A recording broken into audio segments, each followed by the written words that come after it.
Okay, someone wants to know, Keely Nelms wants to know, do non-believers go to the same place as believers? Griffen, oh, hell no. No, hell no. And he's laughing so hard. Please don't listen to him. He's just joking. I know. Those non-believers, he's got his arms, those non-believers. I can't even.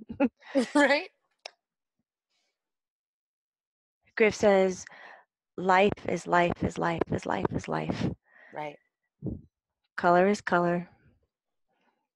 Gender is gender. Just so be it. So be exactly who you are. It does not eliminate you from coming home. It's so funny because until we all go home, you really don't know. But it's like in most religions, they say there's a place where there's no judgment, right? They have that one common theme. But everyone still questions. They'll ask a question of judgment, like, well, if you don't believe, can you come? If you're fat, can you come? If you don't, you know what I mean? But It's as if you're a sinner. yeah, but we can't, as a human being, we cannot wrap our heads around the fact that there's really a place that exists, that you're welcome in your full, in your whole, everything that you are is welcome. We can't accept that. But we preach it on Sundays, and they want to believe it, and they get up and do the dance like, yeah, Jesus, ooh, ooh, ooh, ooh, ooh. I want to know what church you go to. Right? Exactly. But yet they'll be the first one to ask the question, does that place really exist? It really exists, Griffen says. Yeah. He said right, and I've noticed that too. What? With spirits who are atheists, believe that when you leave this body, that it's ashes to ashes, nothing happens, the darkness sets in, and that's the end of your story. Griffin's saying this, and I've experienced it in readings where spirits come in that were atheists that begin to explain. And Griffin says that the most that happens is when you leave your body, you go into darkness. Like what you believed in was absolutely true. It's just the lights go out, you're in darkness, and then all of a sudden you realize you're thinking, I wonder how long this lasts. I And then was you realize, in darkness, Griff, when I died. It was completely black, but I could hear you, and it sounded like I was literally in a almost as loud as a stadium. I could hear a bunch of people talking to me, and then I could come back in the room I was in and look, and if I went with it, I could have gone, but I knew I wasn't supposed to be there, kind of like, oh, holy shit, you know what I mean? Like, but it was so relaxing. It would have been so easy just to lean into it, like I've said before, and just die. And that's what was happening. But I was wondering, what would I have seen next, after black? Because it was completely black, like just a pitch black. Yeah. Griffin says, my guess is you would have seen the light and you would have seen where those voices are coming from. Yeah. But he says, where you were, a lot of the voices that you were hearing were earthbound people. Right. That were talking. It's just like your ears become like big receivers, and they can pick up so much so far away. He says, but the atheists and the non-believers, it's quiet. It's just them, because they are so far into their belief system that they're creating that experience for themselves. And then the moment they recognize, they're saying, hey, how long does this last? I wonder what's happening. Is this all there is? And they recognize they have a voice and it's still happening. And if they ask for help or they show curiosity about what else is out there and available, it happens. It becomes available. They get the help.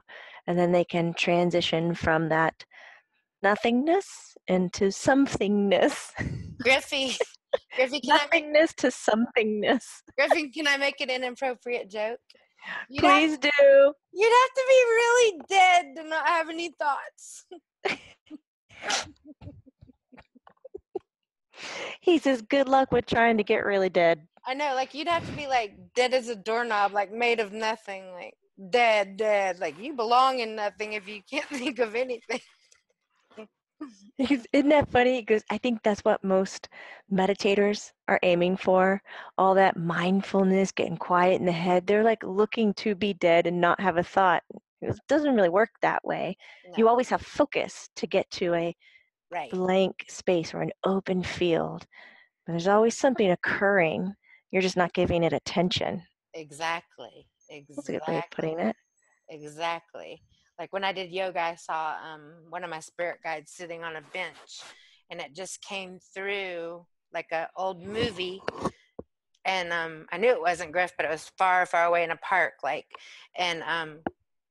But I knew she was going to call us back into our bodies soon or whatever. And I was like, I'm just getting there in my mind. So you can have a lot going on in your mind and still be gone and focusing.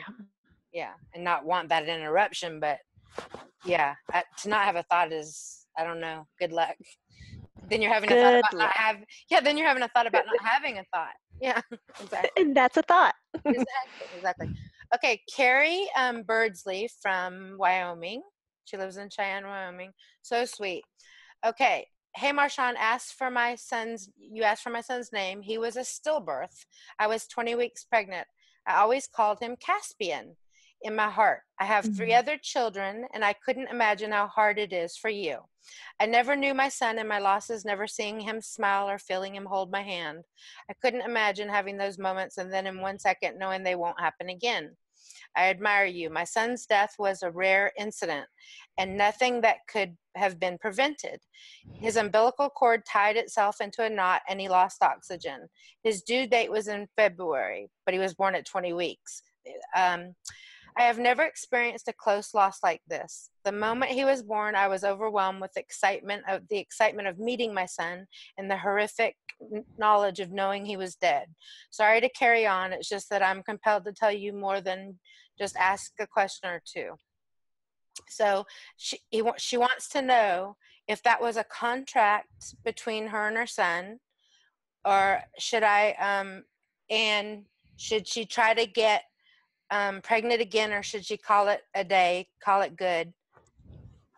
Like, because she already has kids. Yeah. Thank you so much for sharing that. Okay. That was beautiful. Okay. For reading all of it, just as she put it. Okay. There are several people, spirits here that are talking to her about the situation. One being the son, and he's not showing up young anymore. In my eyes, he looks, I'm like, Griffen, what do you think? Like 18, 19, 20, something like that. Young man. Okay. There's a grandmother that is also with him. I think that's her grandmother. And there's another gentleman who hasn't said anything. There was a contract between the two of you. It was not all about loss and suffering. Your son is sharing that the agreement the two of you made was more about perseverance and about strength, because you had a lot of concern about coming into this life and being a mother, having a large family, having a lot of responsibility on your shoulders, and not being able to do it in the way that you wanted to. Strength, strength, strength. Most people say that if you've ever suffered a loss of this nature, it exercises muscles in your soul that you just never knew you had. You had no idea you could live through something of that kind. And you can speak to that, Marshawn. Yeah. But it is to help you carry on with the life that you've already created. When you ask, do I try for another or not? There's no answer here. Sometimes there is. They jump in and they're like, oh my God, absolutely, go for it. Or if you feel full, it's open-ended. And I know your son says you might feel a little lost hearing that there's not just a direction for you, but the experience is for you to decide and to see if what you want to invest in. Does that make sense? I just got jumbled right there. You make total sense, Jamie, because I often, everything goes through your mind when you lose a child, but you think, if I had another child, like if I had 5 kids and lost one, would I have been better? No, it doesn't bring Griff back, and it doesn't make this experience that she shared with her son go away. So if she feels like she wants to have another kid, it's a total separate thing that has nothing to do with the loss of her child, in my humble human opinion. It doesn't replace it. It doesn't make it go away. It doesn't make it better or worse. It's a whole different decision. That's exactly it. It's a whole different decision. And if you feel like your family's not complete, they're saying invest in it. Right. If you feel like your family is complete, you're good. Exactly. And then she wants to know, and it looks like you already kind of answered it. She wanted to know who were the energies or souls that were praying with over his body in the hospital. My mother said she felt a heavenly presence. It sounded like you already described who was there, most likely praying over his body. He said in the hospital, the angels came forward. Okay. 1, 2, 3, 4. I can see 4 big, tall entities surrounding. Wow. The bed surrounding.